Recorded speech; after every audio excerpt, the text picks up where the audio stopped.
So back in the dinosaur ages, when I was growing up, you couldn't just take a video game and turn it into a movie. No, you had to appeal to the widest possible demographic because video games are for nerds. No one's gonna watch a movie for nerds. So you'd hire a director who never played the games, doesn't give a fuck about the games, rewrite the source material into something incomprehensible, and you'd end up with these gems of cinema that would unfortunately bomb at the box office, unless it was Resident Evil. But this cycle would repeat itself for years and years and years, until 2019, when Ryan Reynolds snorted 4 bags of cocaine and then played the part of a yellow rat in an action crime thriller. Now, this movie, despite being a fever dream, did manage to faithfully adapt Pokemon in a fun way, and more importantly, it made $450 million.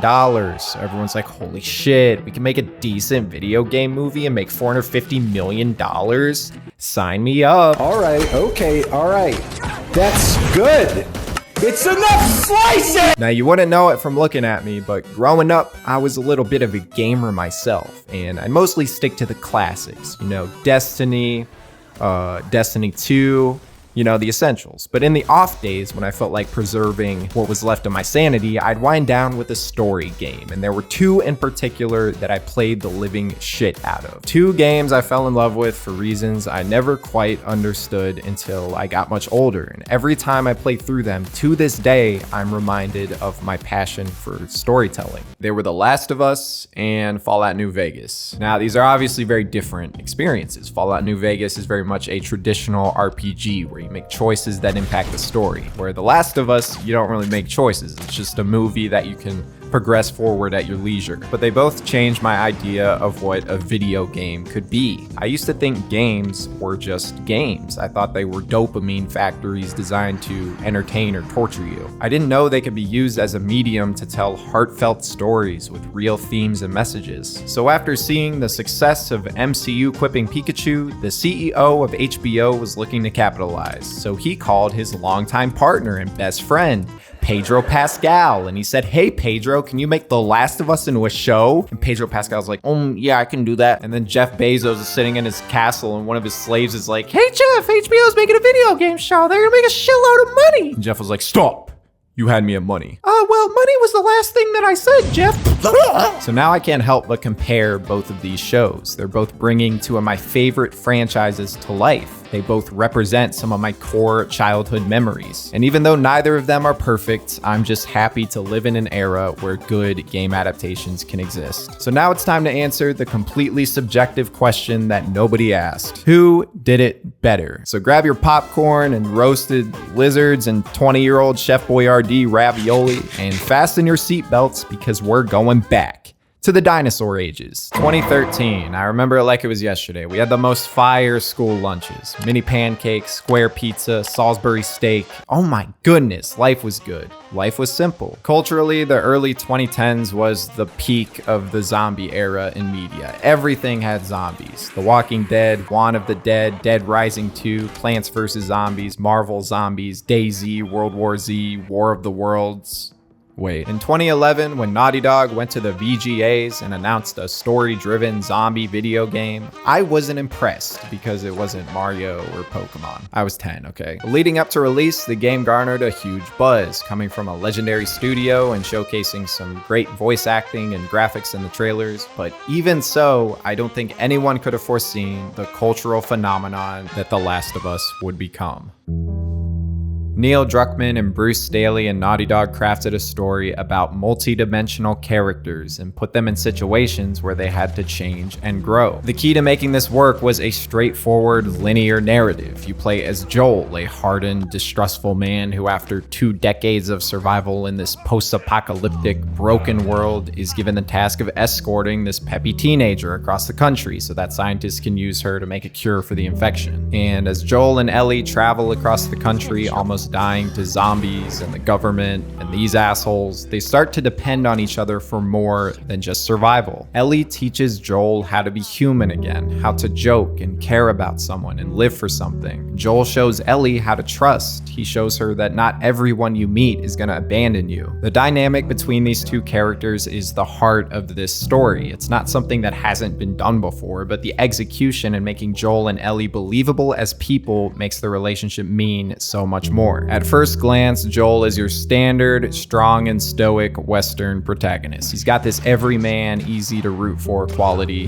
that you see in a lot of beloved characters. He's got a little bit of a soft side that's been repressed after losing almost everyone he cares about, but what makes Joel interesting to me is his sadistic dark side that only comes out in dire circumstances. It's really left ambiguous what Joel was like in the years before he met Ellie, but you can kind of fill in the blanks. Meanwhile, Ellie, at first glance, is your typical plucky sidekick. She's always cracking jokes and saying what the audience is thinking, but what stands out to me about Ellie is her backbone. She's never afraid to stand up for herself, even when the odds might be stacked against her. So naturally, if you're making a live-action Last of Us, getting these two characters right is everything. And I was a little bit skeptical of these castings. I wasn't sure that Pedro Pascal with his Kermit voice would be intimidating enough to play Joel. I thought that Bella Ramsey's abrasive nature might be a little too much for Ellie. And wouldn't you know it, I was wrong. Bella and Pedro deliver a different version of Joel and Ellie that still works really well. Show Joel is more vulnerable than game Joel. He's got some deafness in one ear, he's a little more soft-spoken, he's physically less imposing, but he still has this quiet resolve. Pedro Pascal lets his words hang in the air. He doesn't try to over-deliver his lines, and he comes across as this cold, brooding man. I like how in this scene he just slaps the table and stands up, and Tess is like, "Holy shit, Joel, you need to calm down." Like, they kind of go overboard in making every character scared shitless of Joel, but I don't really mind because it's pretty funny.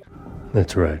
It's a weird fucking tone, man. That's just the way he sounds. He has an asshole voice. And I like Bella Ramsey's version of Ellie. She brings a lot more tomboy energy, and she's a little more sassy than Game Ellie. Not that Game Ellie wasn't sassy, but Bella Ramsey never turns it off. She's always talking shit and complaining, and her personality really clashes with this version of Joel. In the game, it kind of feels like Joel warms up to Ellie more than Ellie warms up to Joel, but in the show, it's more of a balance. They both really break down each other's walls over the course of the season. Another thing I'll give him credit for is the aesthetic of The Last of Us. This is one of the most miserable fictional worlds you could live in. It's basically like District 12 from the Hunger Games, but with zombies. And I don't think it's that hard to shoot everything handheld like it's a war documentary, throw in some acoustic guitar riffs, but you can tell there was a lot of attention given to set design, costume design, color grading. Everything is so dreary and ugly, and that's an important thing to get right.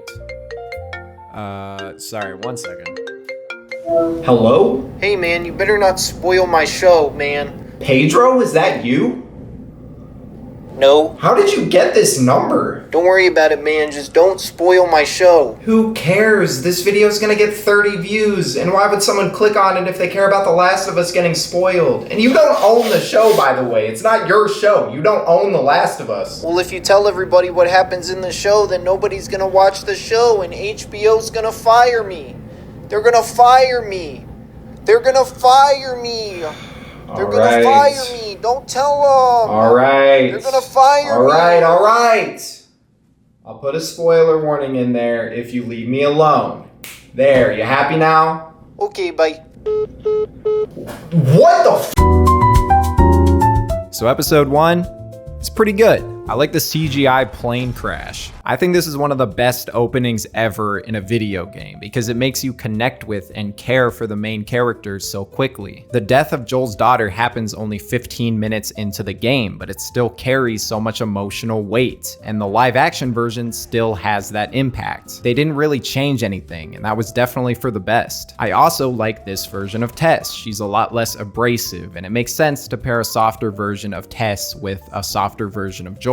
I do like Tess a lot in the game, but she was kind of mean. Hey, let's pick it up. You're not my dad! You also want to hear something! Ugly ass fucking... And one of the crown jewels of this series is, in my opinion, the Bill episode. This is the part of the story they changed the most, and coincidentally, it's one of the most beautiful, emotionally engaging moments of season 1. In the game, Bill is like a Reddit mod. Like, he is just insufferable, but in an understandable way. You could assume that his disdain for humanity is part of the reason he's such a great survivalist. But as we get to know him, he reveals that there is someone he cares about, or was someone he cares about. And the TV show explores his entire relationship with his partner. It's kind of like the opening montage from Up, but with zombies. and gay, but they managed to build upon and change the lore of the story in a tasteful way that made my eyeballs get a little watery. It is kind of sad we didn't get to see Bella Ramsey call Ron Swanson fat, but I'm not mad about it like some people. My favorite chapter in The Last of Us is the Lakeside Resort. In this portion of the game, Joel gets severely injured, so you gotta play as Ellie as she tries to nurse him back to health whilst fighting off this community of cannibals led by possibly the most depraved fictional character ever written. Like, this guy deserves to die. And I'm glad they don't pull any punches with David. They make him every bit as evil in the show. And they even add some extra context. We get to see how afraid everyone in this town is of this monster. Scott Shepherd is incredible. Look at his unblinking eyes. There is nothing you can do to convince me there is a human soul behind those eyes. But I gotta say, there's one scene in this episode that kind of bothers me. In my opinion, Joel's interrogation is the best cutscene in the entire game. Ellie gets captured by David, Joel wakes up, and he politely questions two of David's goons to find out where she is. And what I love about this scene is how frightening Joel comes across. This isn't Dad Joel or Nerdy Joel, this is Boogeyman Joel. These guys are terrified, and if we weren't on Joel's side, we as the audience would be terrified too. But since we are, it's just pure badassery. The voice acting is incredible, the writing is punchy and smart, but what really makes this scene work is the cinematography. Look at Joel's cold, unforgiving breath. Look at how dark it is and how zoomed in and claustrophobic it feels. They utilize horror elements to make Joel seem that much more scary. But then you switch to the show and the lighting is flat and bright and there's no artistry to the camera work. It's all zoomed out. There's no imagination at play and it really takes away that fear factor. Wait, oh shit. I'm Joe Rogan. This is Fear Factor. The stunts you're about to see were all designed and supervised by trained professionals. They are extremely dangerous and should not be attempted by anyone. But I will give them credit for the season finale. I love this flashback to Ellie's birth, even though getting infected during labor, making your baby immune to the virus is questionable in the logic department. Like, I'm not a virologist or mycologist or whatever, but I don't think fungal infections really work that way. If I'm wrong, then let me know in the comments. The performances though really make this scene work, and this transition to present day Ellie is really powerful. It feels like an homage to the Jon Snow reveal, and I'm not sure if that was intended, but if it was, that's pretty cool. I was really curious to see how they would recreate the ending, because a lot of the impact of this hospital scene comes from being in Joel's shoes. You, as the player, are frantically running around massacring these people who just want to save humanity. But in the show, the situation is framed as less of a chaotic brawl and more like a calculated assault. As Joel picks off these fireflies one by one, you begin to hear these sinister strings and this pumping bass line. And look at the way the camera gracefully swivels around Joel like he's performing a ballet or painting a twisted, fucked up masterpiece. He failed to save Sarah all those years ago, and this is his chance of redemption in his mind. He gets to choose to do the wrong thing for the right reason. And the way this scene is shot, combined with this dark orchestral music, makes Joel's actions seem disturbingly methodical, yet at the same time graceful in a sort of twisted way. They use filmmaking to give us a different feeling from the game, and it's fantastic. But if there is a weak point of season 1, it's definitely Ellie's origin story. There just isn't enough going on here to warrant 54 minutes of runtime, and it's frustrating because the climax of this episode does such an incredible job showcasing the psychological turmoil of getting bit by a zombie, effectively ending your life as you know it. I love Ellie's guttural scream in frustration, which is completely in character for her. Meanwhile, Riley is just standing there in complete shock. But everything leading up to this was just one overdrawn, one-on-one dialogue scene after the other. It's really the only episode that failed to engage me all the way through. Everything else is pretty consistently touching, thrilling, or a mixture of both. I still think playing the game or watching the 5-hour cutscene movie is a better way to experience this story, but if you don't like video games and you can't really connect with animation like you can with live action, then this is definitely worth watching. 8 out of 10. Very good, man. Very good, man. Very good. We'll see if Jeff can keep up, but in order to do that, we gotta go back even further. We have to go back! Let's see, what happened in 1997? Okay. Oh, yeah.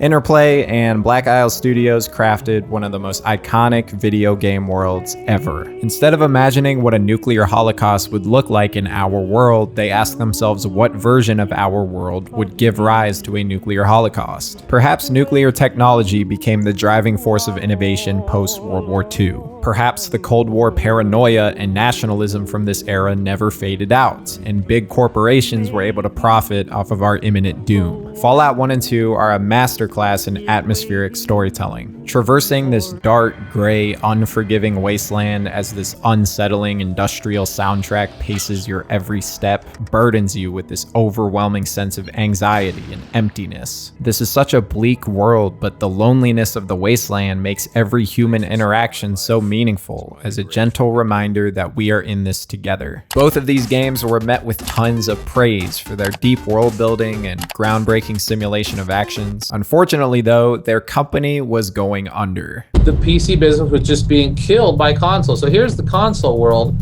and we just were out of cycle.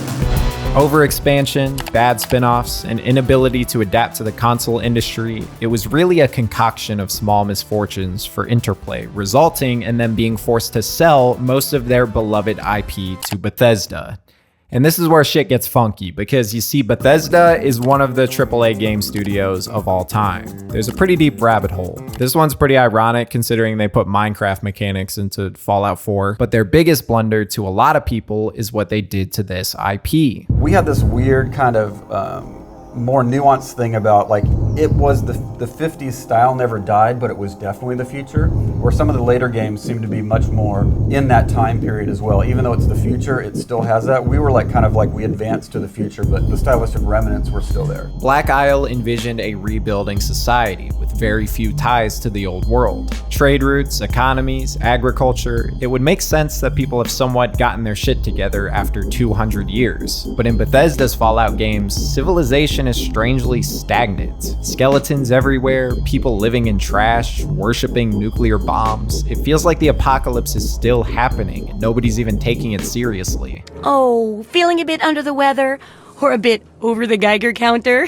While this does give the franchise an arguably more distinct visual identity, it kind of spits in the face of classic Fallout's world building. Personally, I like both versions of this world for different reasons, but a lot of people don't. And if you're someone who thinks Bethesda is just the fucking Antichrist, then the show might piss you off a little bit. You got lots of bright colors, charming music from the 40s and 50s, quirky, over-the-top characters, bizarre, almost illogical scenarios. While there are elements and Easter eggs from all the games, there's definitely a bias toward modern Fallout aesthetics. Again, I don't really mind this because it works. The dark humor and satirical takes on American exceptionalism are crude and in your face, but they make sense in a world where everybody is just fucking crazy. And I've seen people compare this show to The Boys because of the gore, but I think Fallout's a lot more casual with it. It's like, oh shit, there goes this guy's leg. Better get out the spare robot leg. And I think the music and retro-futuristic setting combined with over-the-top violence really gives the show a unique feel. Almost like Mad Max, but more... I guess it's really just Mad Max. But if I had to pinpoint one thing they absolutely nailed, it's the main not again. Hello?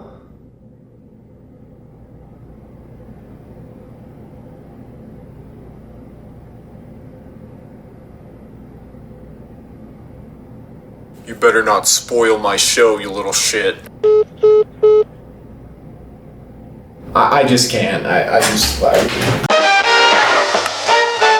The best TV shows are carried by great protagonists. I think with films, you can get away with having one-dimensional heroes because in genres like horror and action, the characters aren't the main focus. They don't need to be that complex. TV shows are different. We spend a lot of time watching these people, so if we don't relate to them or believe them as real people, we start to get disengaged. Fallout doesn't have that problem. Ella Purnell is fantastic in this show. She's so animated and goofy. Her Her energy is infectious, and Lucy McLean is a good character. She grew up in a vault, so she's very idealistic and naive, and in order to survive on the surface, she ends up having to partake in some heinous shit and develop a dark edge. And it took me a few episodes to get on board with Aaron Moten as Maximus, because at first it felt like he was kind of, what's the word, underacting a little bit. But that's really just his personality. He doesn't have any goals besides getting power armor, so for the most part, he's just reacting to what happens in front of him. And you start to find it endearing how confused he always is. But I'm not gonna lie, the best part of this show is Walton Goggins as the Ghoul. What I love about Walton Goggins is that he possesses possibly one of the worst hairlines I have ever seen, but he just pulls it off. I don't even understand. It fits him perfectly. And this show is really just a Cooper Howard character study. The juxtaposition of the loving, honorable man before the bombs dropped with this brooding, pessimistic husk of a man 200 years later is so interesting. Present day, ghoulified Cooper Howard has long since fallen out of touch with his humanity, but every once in a while you get a little glimpse of the guy we see in the flashbacks. You can really tell that there's still remnants of a good soul behind those ghoulified eyes. It's a very nuanced and multifaceted performance by Goggins. So the ghoul wants to find his wife and child, or maybe just his child because his ex-wife is kind of a bad person, and Lucy wants to find her dad, who is also a bad person. I love how they set this story up as a mystery. At first, you feel bad for Lucy's dad because he gets captured by this evil lady and Lucy's so sad and the vault dwellers are losing their shit. But then through flashbacks and some legendary detective work, the big picture begins to come into focus. It's really fun to imagine the special points these characters have. Lucy's got high charisma, the ghoul has endurance, Maximus has luck, or maybe just idiot savant. But there's a fourth character who possesses maybe the most important traits of them all: intelligence and perception. In the first episode, Lucy's brother Norm seems like a wimpy dork. When this big fight breaks out, Lucy literally hides him in a bunker. And the vault is already a bunker, so he's in a bunker inside of a bunker. What is this, bunkerception? I'm here all night, guys. And then when Lucy embarks on her little quest to save Dad, she doesn't even let Norm go. And he doesn't want to go because he's too scared. So you assume this guy is just an incompetent coward, but that really couldn't be further from the truth. After a new overseer is appointed, people start to realize that something's a little bit off with Vault-Tec. And Norm is the only guy who possesses the wit and the balls to go to Vault 31 and find out what's really going on. It's honestly inspiring. And look at this. He's hacking. Just like in the game.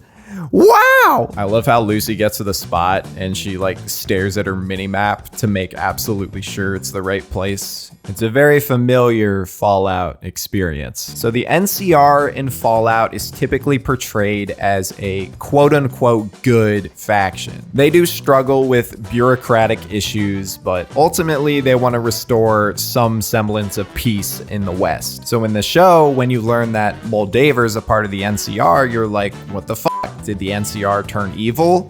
That doesn't make any sense. But then we learn that Hank blew up a fucking city and Moldaver's the good guy, sort of. But the music and performances really make these revelations about Lucy's mom and what really happened to Shady Sands impactful and heartbreaking.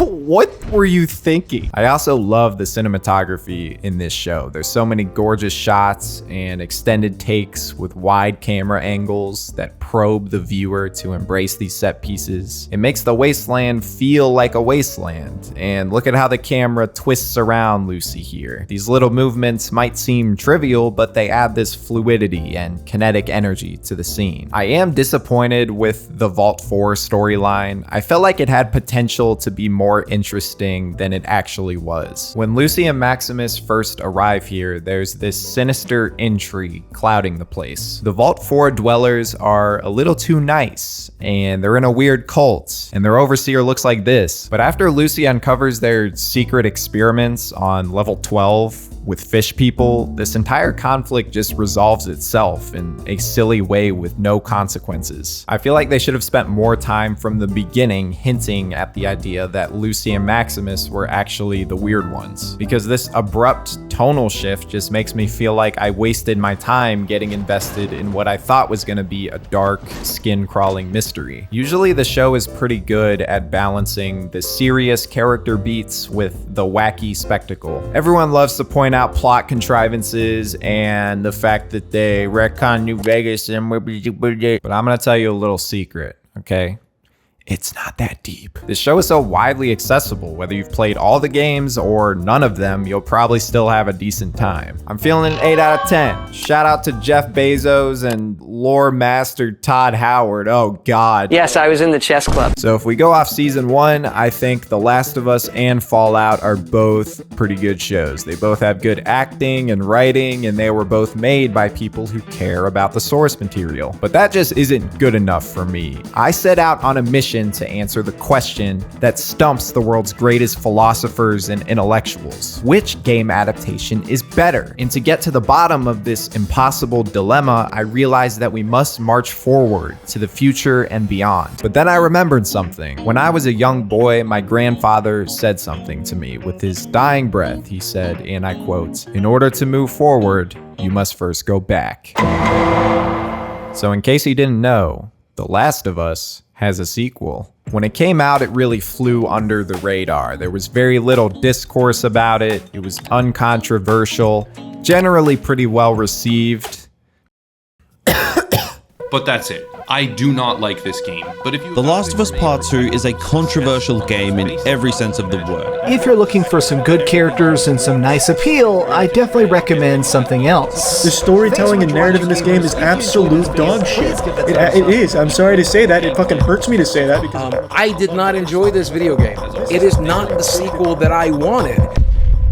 Hundreds of video essays, shitty rewrites, mental breakdowns, positive reviews of the game would get bombed with dislikes. The Last of Us Part 2 evoked a wide spectrum of reactions out of people. And when I finished my first playthrough, I was kind of confused. I didn't think it was nearly as bad as people said it was. And now, after 6 years and a couple more playthroughs, I've grown to really love this imperfect, miserable tragedy of a story. And I can't explain why without spoiling the plot, so this is your last warning. Okay, you ready? Okay, here we go. Joel, please get up! Obviously, killing off a beloved character is going to upset people, but it was more so the way he died in this trivial, uninspiring, almost embarrassing way that really pissed off the fan base. And then halfway through the game, you're forced to play as the girl who killed him, effectively twisting the knife into your leg. People argue that Joel's death doesn't make sense. Why would he give these complete strangers his real name? Why would he follow them into this building and let himself get surrounded? And I agree that the Joel we know would never let these goobers get the best of him. But I don't think this is the Joel we know from the first game. I mean, it is, but he's a lot softer now. They make a point to show us in these flashbacks that years of living in Jackson and raising a surrogate daughter brought back his humanity. He doesn't live to survive anymore. He survives to live. And there's something else I didn't consider until hours into the game when Owen's explaining to Abby why he's abandoning the WLF. Listen to what he says. We were cleaning out a small camp. It's just a couple scars and hit this one on the head. And he goes down and his weapon's right there and he doesn't go for it. He was just ready.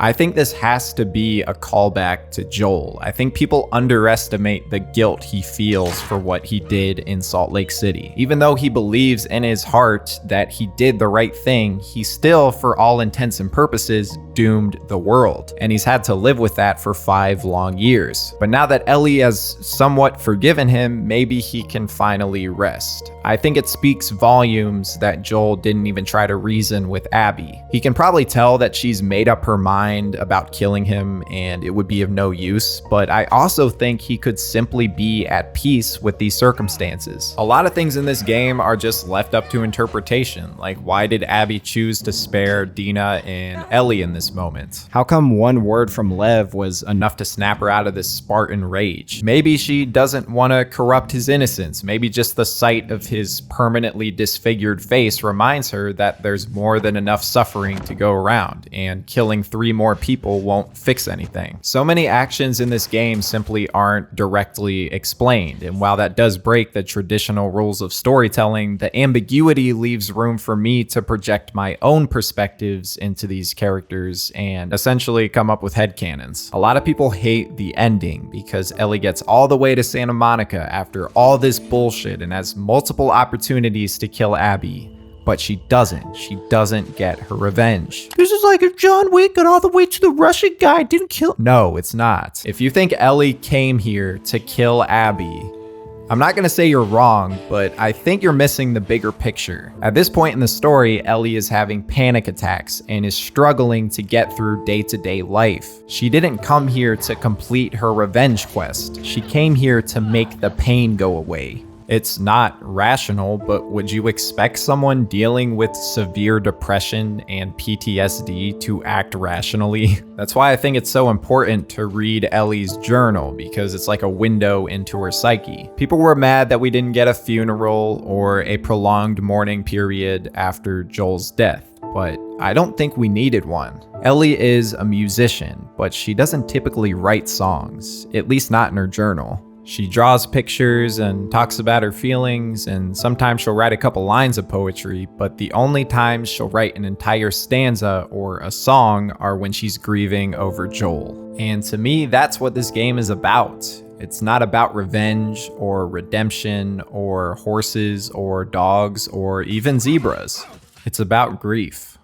Dealing with trauma in destructive ways turns us into unrecognizable versions of ourselves. Dina and Owen are really good reflections of Ellie and Abby because they represent a healthier way to deal with trauma. Owen's entire family was killed, but he doesn't want to chase revenge because he's learned that fighting only leads to more fighting, and he's just tired of it. Dina comes from a long line of people who had to learn to persevere through tragedy. I think at the end of the day, you have to choose to overcome your grief. You have to choose to break the cycle. And there's so much symbolism reinforcing these themes if you're willing to look for it. Like, I love reading the notes people left in Seattle, painting the picture of this broken city barely holding on in this apocalypse. Because of a lack of food and resources, Fedra started to banish people to the wilderness for committing petty crimes, which is basically a death sentence in this world. And this led to the rise of the WLF, who managed to overthrow the government and take control, only to become a newer version of Fedra with the same exact issues, once again continuing the cycle of misery. And when we end the story with the carving on Ellie's guitar, I think we finally see the cycle get broken for Ellie. The moth is the opposite of the firefly. It's attracted to the very thing that kills it, and Ellie leaves it behind, deciding to no longer chase the light at the end of the tunnel. It's a beautiful ending to a thematically rich story. It's not a perfect story though. I don't like the way Abby's dad is characterized. He's presented as the face of the Firefly's utilitarian point of view, and his attitude in this hospital scene is so oddly gung-ho and almost cold-hearted. I feel like this decision should be so much more difficult for this guy to make, especially as a father. I'm gonna go tell Joel.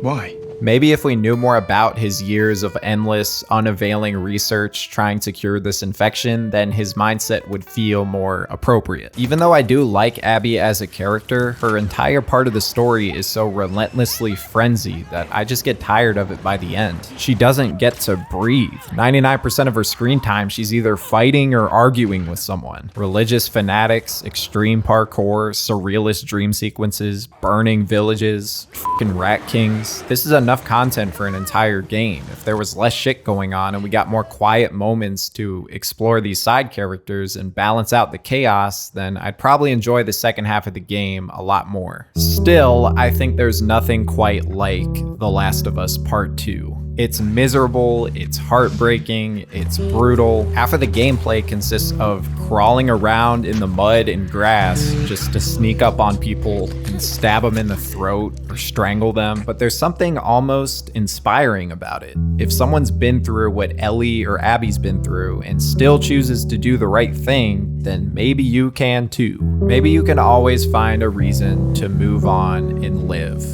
Worthy sequel out of 10.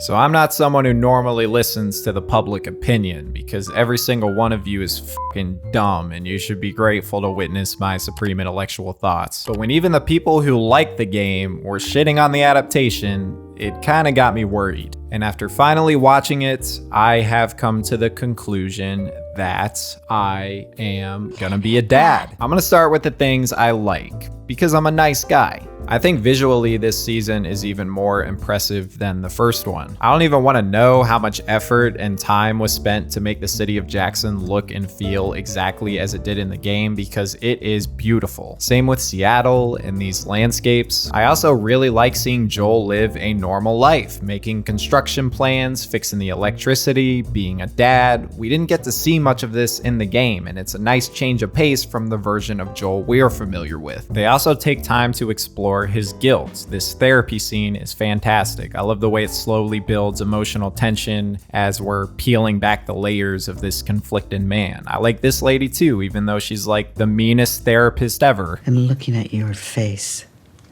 sitting in our home, makes me so fucking angry. I think her and Game Tess would get along quite well. Hey, let's pick it up. The New Year's Eve party scene is fantastic. Isabella Merced radiates energy of the girl who lights up the room, and Bella Ramsey pulls off kind of a mixture of slight embarrassment and excitement at the same time, and then later on has the most game-accurate line delivery in the entire show. You're such an asshole. I also like that Dina and Joel are shown to be closer than they were in the game. It gives Dina an extra reason to tag along on Ellie's mission later on. And I think pairing Joel with Dina on patrol rather than Tommy during the Abby debacle adds another dimension to this conflict that the game just didn't have. In the game, Joel and Tommy were far too trusting of these kids they just met, and it led to, disaster. But in the show, Dina gets frostbite, and Mel and Abby are able to use her as a pawn to threaten Joel, and that makes it much more of a power imbalance from the beginning. It reads more like Joel got unlucky rather than he just didn't give a shit. And I think Caitlin Dever's performance is really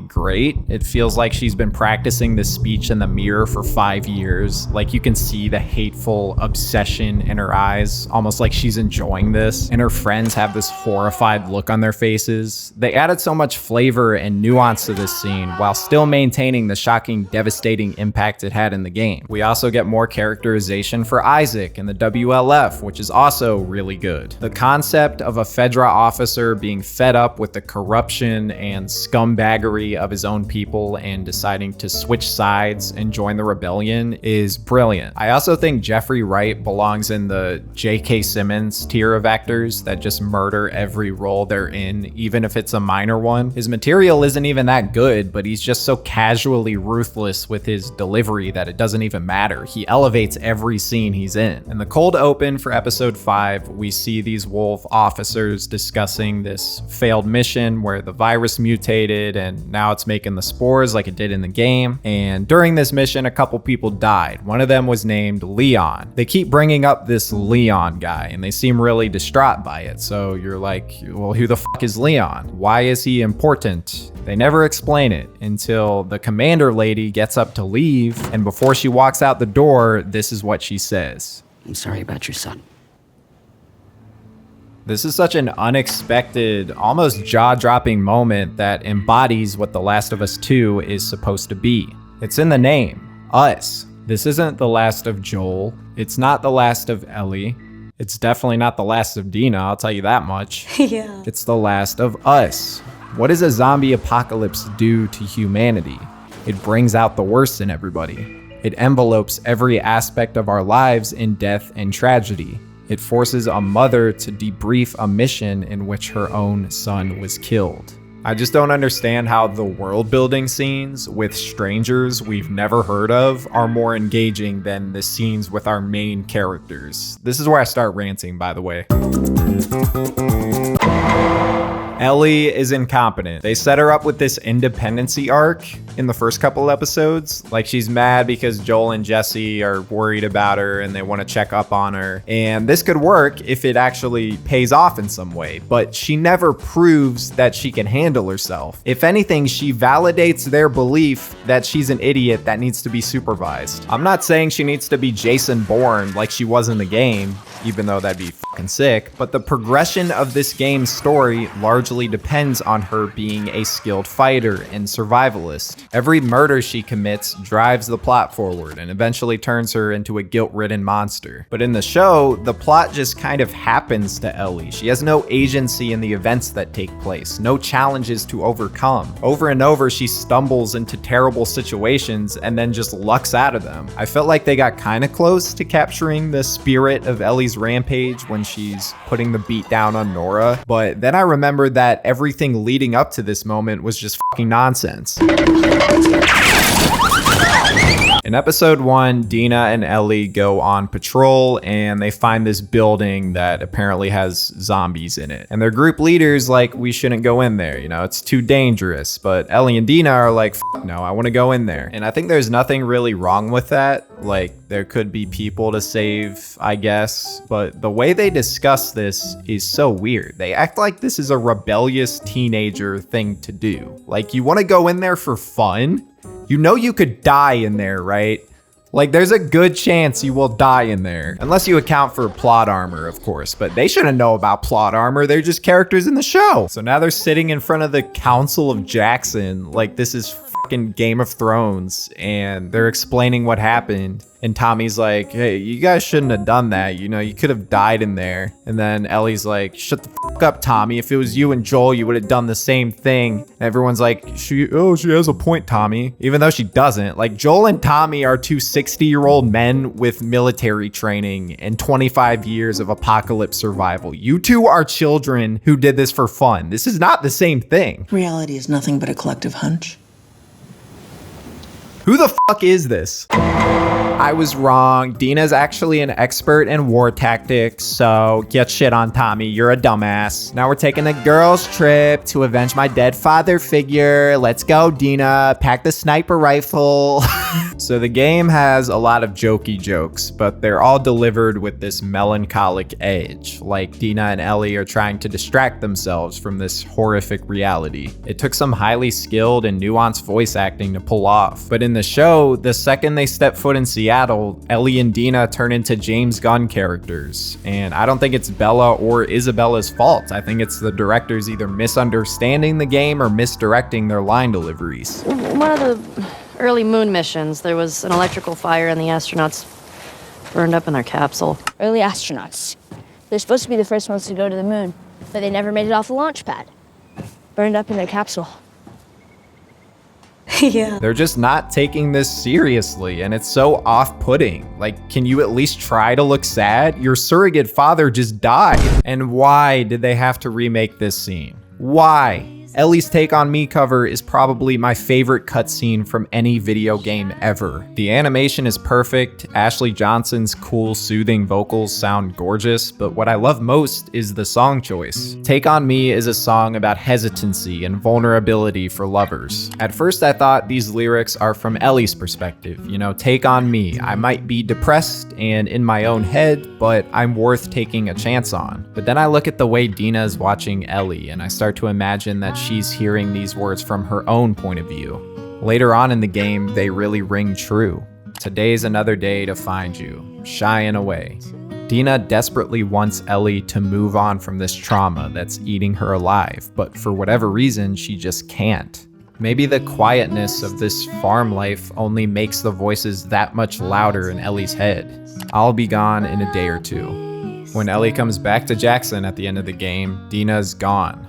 I think this is a beautiful mindfuck of a scene that symbolizes their relationship. And in the show, it just feels awkward. Bella Ramsey doesn't really have the same singing chops. They do a lot of splicing with the guitar, and Dina's body language is so stiff. Everything just feels off. And this isn't really a plot essential scene, so if you're gonna do it worse, then why do it at all? So Joel is definitely a bright spot in this season, but I feel like they wrote him to be more of a fucking buffoon than he should be, and it's really not that noticeable until this scene in episode 6. So Joel and Ellie are on patrol, and they run into this guy who's been bit, and as it turns out, he's the therapist husband. So he's like, take me back to the town so I can say goodbye to my wife. And Ellie's like, please Joel, he still has time, we could take him back. Now to me, this is a terrible idea. There are so many things that could go wrong with taking an infected guy back to the city of hundreds of people on horseback. The idea is insane. And I feel like Joel knows this, but instead of trying to reason with either of them, he just tells Ellie to go get the horses, and then he just shoots the guy. And when Ellie gets back, she's pissed, obviously, because he just lied for no reason. And then they bring the guy's body back and show his wife, and Joel just lies again right in front of Ellie. So she's like, no, that's not what happened. Joel just shot him. And now she's pissed too. Like, why would you even lie about any of this? Is this fun for you? Do you enjoy causing emotional distress for no reason? Turn around, I'm talking to you. Season 2 of The Last of Us feels like it was written by 2 different people. One of them actually played the game and understands it to some degree, while the other one just watched the most popular cutscenes on YouTube. I don't think this game is fucking Finnegan's Wake. Like, it's not some heavily fractured, complex piece of writing that we're gonna study for generations. It's not that complicated. But you can't take everything at face value like you can with the first game. It requires, you know, some level of interpretation. At the very least, I'd expect my characters to act like real people, and they can't even do that half the time. Sorry, Pedro. I know you tried your best, but sometimes your best just isn't enough. 5 out of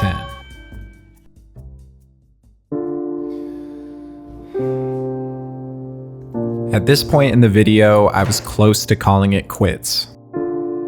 I gave everything I had to give for months and months. I missed weddings and birthdays and the birth of my child, and yet still I was no closer to answering this stupid, impossible question.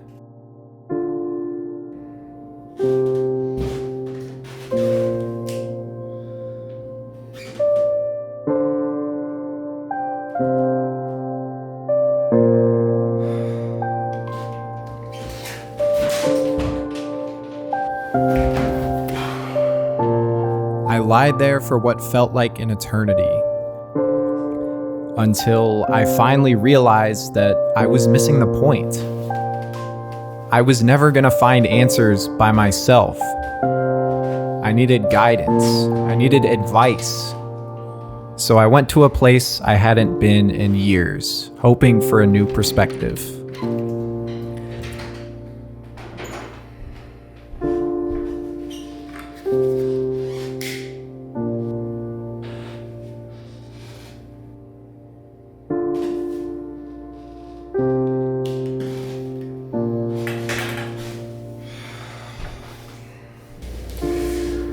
I told myself I could do this without you, but I just can't. It's so hard.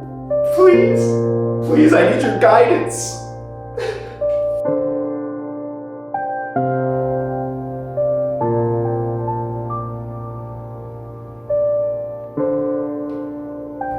Wait.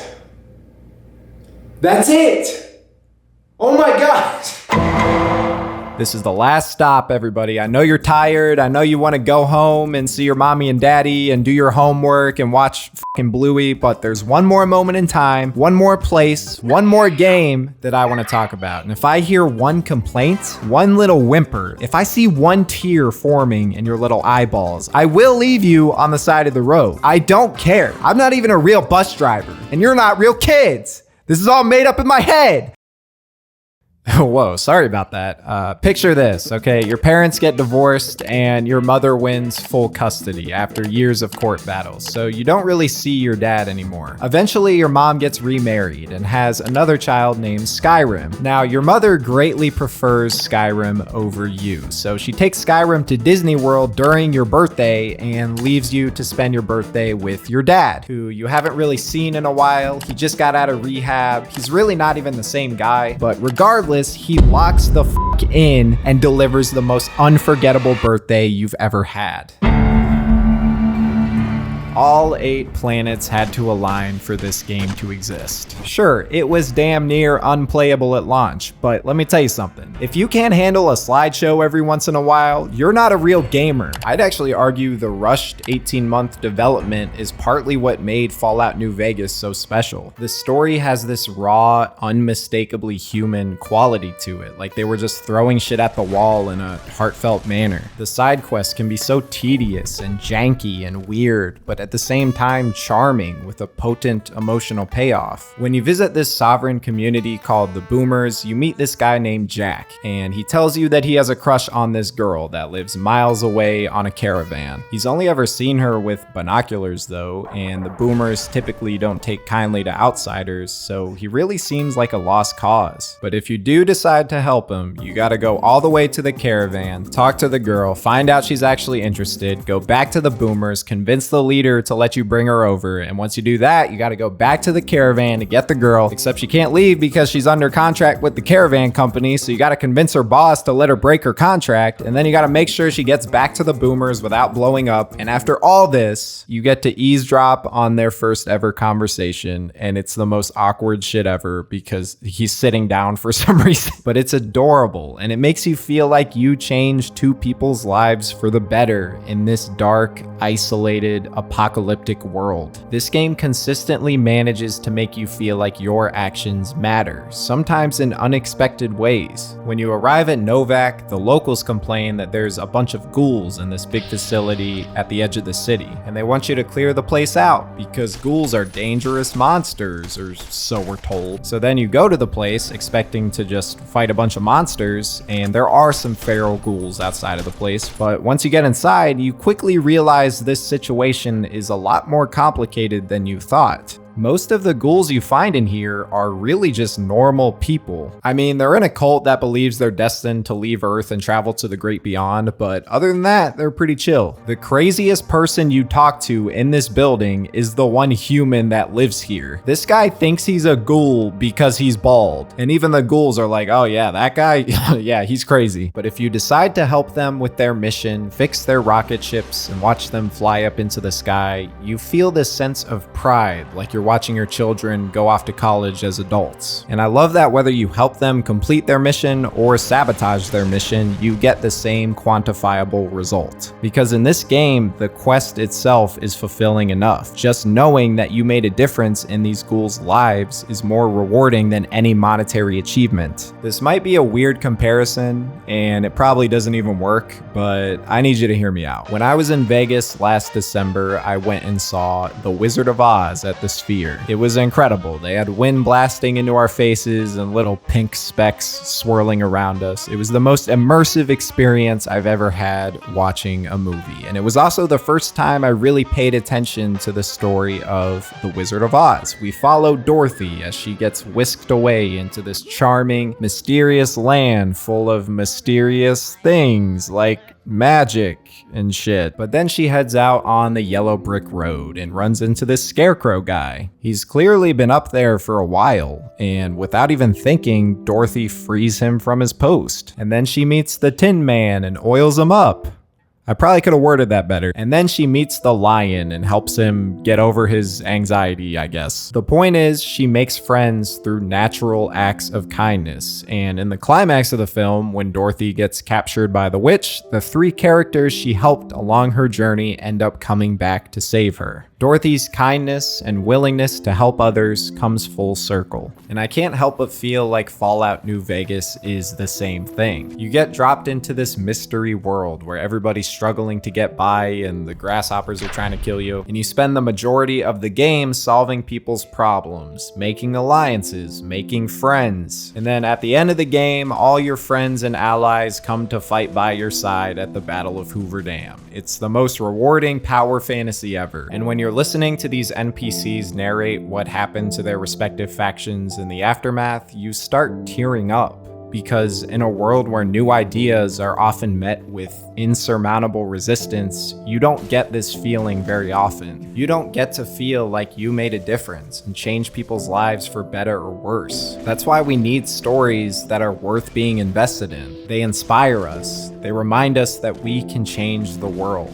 I know I sound like a cornball, but I don't care. Fallout New Vegas is a masterpiece. And I was so excited to see the Mojave Desert in live action. Seeing a Mr. House robot and the Legion and all these landmarks in the trailers gave me a raging boner. I thought I cut that line. But after finally watching season 2 and rewatching it and chewing on it and spitting it out and swallowing it again, I've come to this conclusion. Before you watch this, you need to look in the mirror and decide what type of Fallout fan you are. Are you an angry man-child who complains about everything? You got some great company, let me tell you. Or are you a slop-consuming cuck that thinks big corporations can do no wrong? Personally, I'm somewhere in the middle. I am equally man-child and cuck. A cuck child, if you will. I think this season has great character moments and performances and action and visuals and definitely lots of fan service, but there's also a lot of things that bug me, starting with where the fuck did I put this title card? Oh, there it is. I feel like when your main characters are all in different locations, doing different things, dealing with different problems, you need to do one of two things. Either unify their storylines with a common interest, give them a MacGuffin to chase, a reason to cross paths, or you can try to make every character's journey interesting on its own. This is much harder to do because you gotta flip-flop between them in a way that feels natural. When you have characters that are fighting monsters and blowing up shit and doing drugs, and then you cut to these goofballs dealing with relatively trivial problems, it fucks with the pacing. It feels like two different shows are interrupting each other. I really just don't care about Vault 31 anymore. We already solved the mystery last season. Why are we still here? Stephanie gets compromised, Norm wakes up these people, and they get attacked by giant cockroaches. There isn't enough going on here to justify these slowly paced, drawn out scenes sprawled throughout the entire season. They don't mix well with the main story beats. Speaking of which,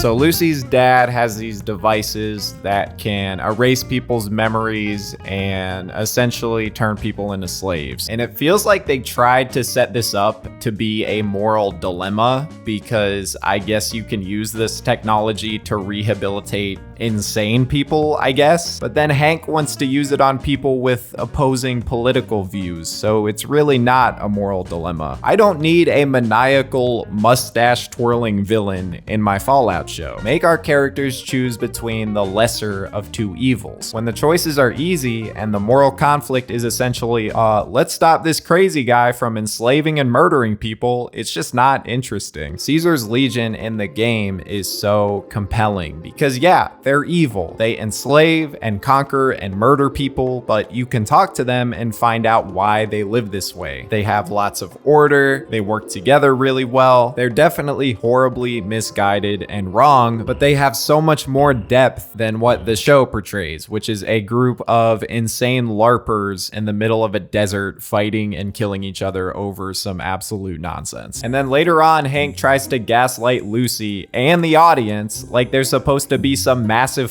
fucking threat in the wasteland. The Legion is coming. They'll massacre everyone here, you know that. This Legion? This is the one that's gonna take over Vegas? I guess they kind of get their shit together in the last episode, but Hank doesn't know that, so is he just lying? What is it with these lying ass characters? Even though the plot is kind of weak, the cast once again really shines in this show. Justin Theroux as Mr. House is so fucking good. He almost steals the show from Walton Goggins, which is not an easy thing to do. And I forgot to mention Frances Turner earlier, but she's been incredible in this show. The chemistry these actors have with each other makes these flashback scenes feel so alive. And they really serve to show us that corruption and selfish, evil ideologies have plagued this world since long before the bombs dropped. Present day Cooper and pre-war Cooper share the same exact problems. They both try to help the good guys, but can't because the good guys can't seem to get their shit together. They both attempt to take down the bad guys, only to inadvertently make things worse. And when the weight of this predicament becomes too much to bear, all they can do is drown their sorrows in whiskey. An immortal man caught in an unforgiving cycle of vexation. Except maybe, just maybe, he still has something to fight for. And that's why he saves Lucy in the season finale. There's no ulterior motive here. They've spent the entire season butting heads and screwing each other over, but I think Cooper realizes that someone like Lucy, someone who genuinely wants to do good, someone without a selfish bone in her body who would risk her life to save a stranger, this is the type of person who can make lasting change in the wasteland. It might be a long shot, but fuck it, we're in Vegas after all. I also love what they did with Maximus this season. We begin with a flashback. His entire city's about to get nuked. He's about to go in the fridge, but not before his dad tells him, be a good man. And with great power comes great wait. But it's really powerful, and it sets up present day Maximus to make several difficult but honorable decisions in season 2. And holy shit, this might be my favorite scene in the entire show. We rigged the game.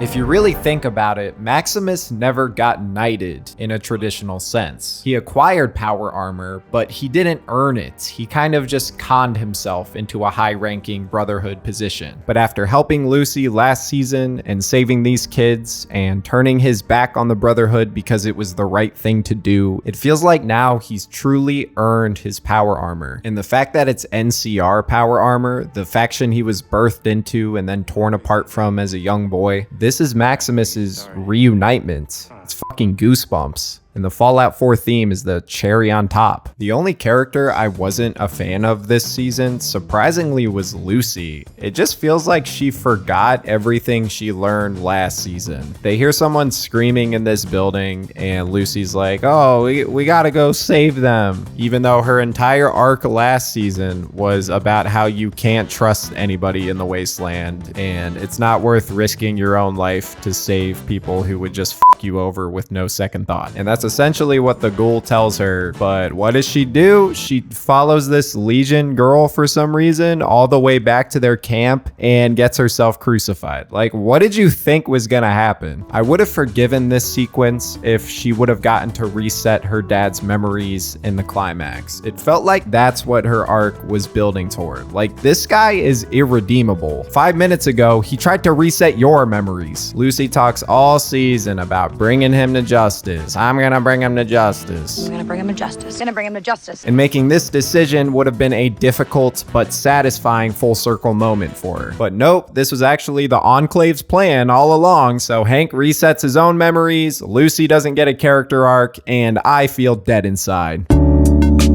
Everyone loves to nitpick writing in their little video essays, but honestly, if all you care about is writing, then go read a fucking book. That's what they're for. Film is a visual medium, and this show looks and feels incredible. And not just because of the budget either. There's so much creativity in the editing and sound design and camera work that you don't get from simply throwing money at people. The sequence with Stephanie feels like a psychological horror film. All these close-up shots and choppy editing, even during these flashbacks, they keep abruptly inserting this aggressive teeth brushing. It invokes this sense of uneasiness and anxiety, making us feel what the character feels. And look at how they play a little prank on our subconscious when Hank's testing his mind control shit. They didn't have to shoot it this way, but it makes the scene just a little bit more entertaining. You can tell that everyone behind the scenes and in front of the camera was passionate about telling this story despite its many flaws. If you wanted something that truly captures the spirit of Fallout New Vegas, you're gonna be disappointed. But I think season 2 of the show is fine.